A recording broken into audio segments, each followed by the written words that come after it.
I could tell you about writing Livin on the Edge.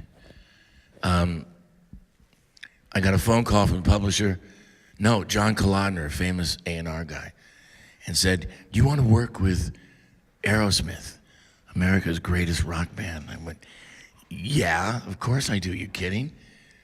So, the first thing you do as a songwriter when you're writing for someone else, you see what key they sing in, kind of what they like to talk about, what kind of guitar riff, da-da-da-da, and you kind of gear your writing towards what they will like.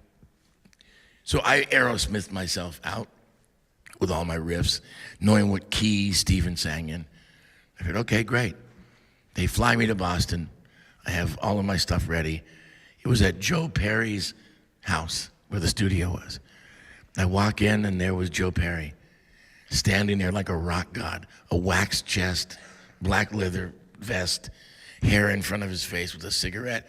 He looked like such a rock god. I actually made a noise like, ah, because it was sort of scary and exciting at the same time.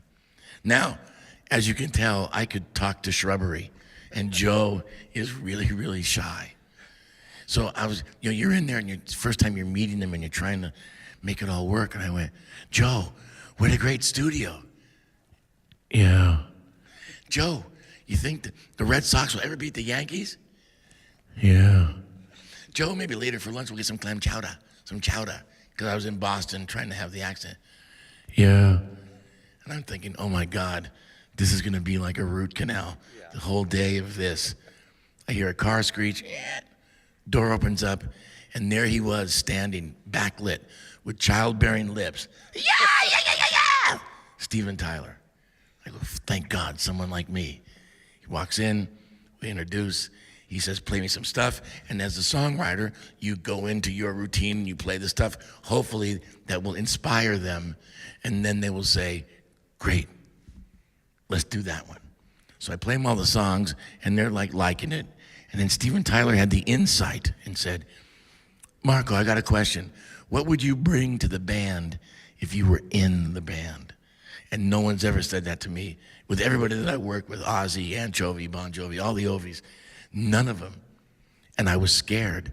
So I had this song. My entire life, my biggest inspiration for me was John Lennon.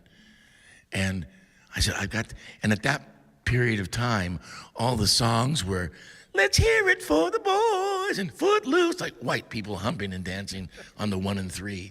Just not attractive. And did you get that, Steve? I just want to make sure that you're still with me.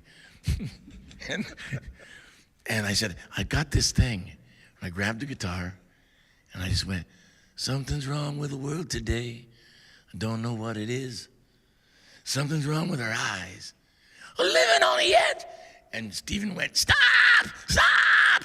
And I'd never seen a mouth that big in my life. It virtually was the Holland Tunnel, but with a tongue, just huge. And he goes, John Lennon's in the room. John Lennon's in the room. He's in the room! And then the song wrote itself in 27 minutes. And then it became a huge hit. And that was the beginning. So you felt like it was channeled in a way? Well, no, you know what it really was? I had written the song 4 years before I brought it to them. You just said it wrote itself.